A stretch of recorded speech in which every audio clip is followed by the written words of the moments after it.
খারাপ, প্রবাহ বাজে, প্রবাহ অমুক, প্রবাহ তোমাকে আমি একটা কথা বলিনি, জাস্ট প্রবাহ আমার কতটা ভালোবাসে আমি জানি না, বাট এইটুকু জানি ওর কাজ আর ওর মায়ের কথা, এই দুটো হচ্ছে ওর কাছে সব থেকে বেশি ইম্পর্টেন্ট। আমি এখনও লিখে দিচ্ছি, প্রবাহর সাথে আমার যত ঝামেলাই হয়ে যাক, এরমও হয়েছে বিয়ের আগে। আর এই নন্দিনী ভট্টাচার্য, আমি জানি না আপনি ম্যারিড কিনা, কাউকে কখনো ভালোবেসেছেন কিনা, আপনি ছেড়ে আসার কথাটা এত ইজিলি বললেন। আমার কাছে ছেড়ে আসাটা অপশান ছিল না। আমার মনে হয়েছিল আমি থাকতে পারবো, মানিয়ে নেবো, একসাথে থাকবো, শেষ অবধি থাকবো, এটা আমার মনে হয়েছিল।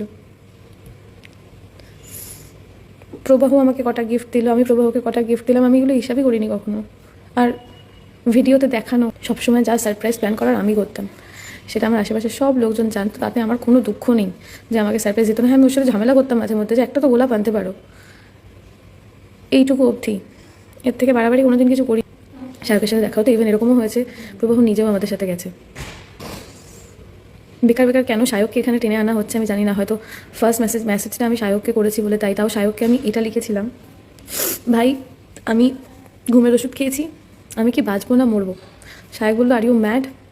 আমি বললাম যদি মরে যাই, মরার আগে আমার কটা কথা বলার আছে, তুই কি শুনবি? ততক্ষণে শায়ক একে তাকে কল করে দিয়েছে। আমার অনেক কিছু বলার ছিল। সেই বলাগুলোর মধ্যে হচ্ছে, প্রবাহর সাথে আমার নর্মালি কোনো দিন কোনো ঝামেলা হয় না। যখন বা যে সময় প্রবাহ ওর মায়ের কথা শোনে, প্রবাহর আমার মা আমাকে যখন মেসেজ করে, বা আমার মা কেন, আমার যে কোনো বন্ধুবান্ধব যখন আমাকে মেসেজ করে, আমি কারোর মেসেজ এনক্রিপ্ট করে রাখি না। প্রবাহর ক্ষেত্রে শুধু ওর মায়ের মেসেজটা এনক্রিপ্ট থাকে। আমাকে সবাই বলেছে পাইলটদের ক্যারেক্টার ভালো হয় না, কিন্তু আমি একটা জায়গায় দাঁড়িয়ে বলেছিলাম, সবাইকে বলেছি যে ভগবানও যদি নেমে এসে আমাকে বলে যে প্রবাহর ক্যারেক্টার খারাপ, সেটা আমি মানবো না। আমি সেই বিশ্বাসের জায়গাটাতে ছিলাম আমি। আর ইভেন প্রবাহও জানতো যে আমিও প্রবাহকে ছাড়া অন্য কোনো ছেলের দিকে তাকানো তো দূর কথা পর্যন্ত বলি না। আমার মাকে ছাড়তে হবে। আমি লাস্ট ভিডিওতেও এটাই বলেছি, আমার মাকে ছাড়তে হবে। কেন না, কোনো কারণে ওর আমার মাকে পছন্দ না, আমার মা দেখতে ভালো না, আমার মা কথা বলতে পারে না, অনেক কিছু। তো এটা নিয়ে 7-8 মাস আগেও অনেক বড় ঝামেলা হয়, আমাকে ঘর থেকে বের করে দেওয়া হয়। যেখানে আমি জানি যে সেপারেশনের ডিসিশন সবসময় জাজ বা উকিলের থাকে, সেখানে আমার শাশুড়ি মা মাঝখানে বসে আমাদের সেপারেশন ডিসাইড করে। আমাকে এটাও বলে জিনিসপত্র নিয়ে বাড়ি থেকে বেরিয়ে যা। আর এখন যদি এই কথাগুলো প্রবাহ বা প্রবাহর ফ্যামিলি ডিসঅ্যাগ্রি করে, আমার কাছে প্রুফ আছে, কারণ আমি জানতাম যে এরকম কিছু একটা হবে। আমি ভিডিও রেকর্ড করছিলাম, তো সেখানে দাঁড়িয়ে আমার শ্বশুরমশাই আমাকে বলে শুতে আসবে ছেলের পাশে, শুতে আসতে হবে না, চলে যাও। এই কথাগুলো তোমরা হয়তো আগেও শুনেছো, তাই আমি আবার বলছি। মাকে রিপ্লেস করে আমি কাউকে নিয়ে যাব না, সেটা পছন্দ হয়নি। প্রথম বেশ কিছু শোতে ওরাও গেছে, গাড়ি নিয়ে একসাথে সবাই গেছি, সেটা পছন্দ হয়নি। কেন? ওনাদের বক্তব্য সব টাকা পয়সা আমার ওদিকে চলে যাচ্ছে। আমার একটাই তখন বক্তব্য ছিল, আমি মেয়ে হয়েছি বলে কি আমার সব শেষ, আমার বাড়ির প্রতি দায়িত্ব কর্তব্য সব শেষ?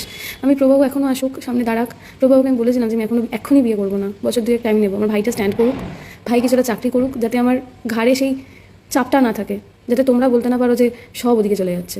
আমি 2 বছর টাইম চেয়েছিলাম, কিন্তু প্রবাহর জেদ ছিল এই বছরই বিয়ে করবে, 2024-এ। আমি আর একটা কথা বলিনি, আমি রাজি হয়েছি। তাছাড়া প্রবাহ আমার বাড়িতে বসে ভাইকে বলেছে চিন্তা করছিস কেন, যেখানে তো দিদি আটকে যাবে সেখানে আমি আছি, আমি পড়াবো। কিন্তু আজ অব্দি ভাইকে না একটা ফোন করে জিজ্ঞেস করেছে তোর কী লাগবে, কী হচ্ছে, কী সমস্যা, কোথায় সমস্যা, কোনোদিন আমার ভাইকে জিজ্ঞাসাও করেনি। উল্টে দর্পণকে তো আমি নিজের ভাইয়ের মতো দেখি, দর্পণ আমার ভাইয়ের মতোই।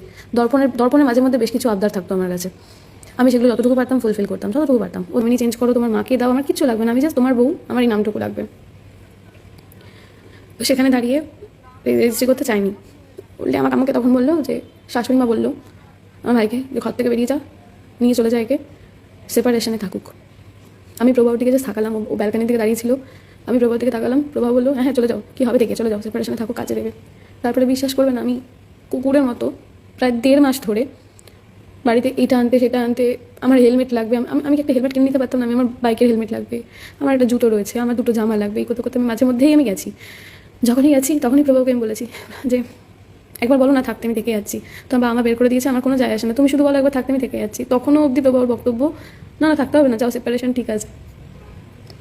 এখন অনেকে বলবে একটা সেলফ ডিপেন্ডেন্ট মেয়ে কেন এরকম করেছে, বেরিয়ে আসা উচিত ছিল। তাহলে ভালোবাসা শব্দটার অর্থ কোথায় রইলো? নন্দিনী ভট্টাচার্য বারবার করে যে এই কথাটা বলছে, বেরিয়ে আসতে হতো। এত ইজি বেরিয়ে আসা একটা ভালোবাসার সম্পর্ক, একটা প্রেমের বিয়ে, ওর দিকে কি ছিল জানি না। আমি তো প্রচণ্ড ভালোবেসেছি, প্রচণ্ড। আমি ভোরবেলা 4টে বাড়ি ঢুকেছি, শেষ করে যখন আমাদের রান্না দিদি ছিল না, আমি 8টায় উঠে ওর জন্য ব্রেকফাস্টও তৈরি করেছি না ঘুমিয়ে। এগুলো কোনো খোটার কথা না, আমি ভালোবাসার দিক থেকে বলছি। অনেক দিন ধরে খুব ইচ্ছা যে আমিও মা হব, আমারও একটা বাচ্চা হবে। প্রবাহকে আমি ছাড়তে চাইনি বা এখনও ছাড়তে চাই না আমি প্রবাহকে। আমি লাস্ট যে লাইফটা করেছিলাম আমি কিন্তু কাউকে কোনো ব্লেম করিনি। আমি শুধু একটা কথা বলেছি যে মা স্বামী সংসারের মধ্যে কাউকে চয়েস করতে পারছি না। মাঝে গাদি গুচ্ছে মিডিয়া ঢুকে গেছে, আমার মা ইমোশনাল হয়ে গেছে, আমার দিদিভাই ইমোশনাল হয়ে গেছে, কারণ যদি আমার কিছু হয়ে যেত ফার্স্ট অফ অল ওদের যেত। তো সেই বেসিসে ওরাও বলেছে, ওদের যা যা বলার ছিল ওরা সবটাই বলেছে। আমি এখনও বলছি আমি প্রবাহকে প্রচণ্ড ভালোবাসি, প্রচণ্ড, কারণ প্রবাহ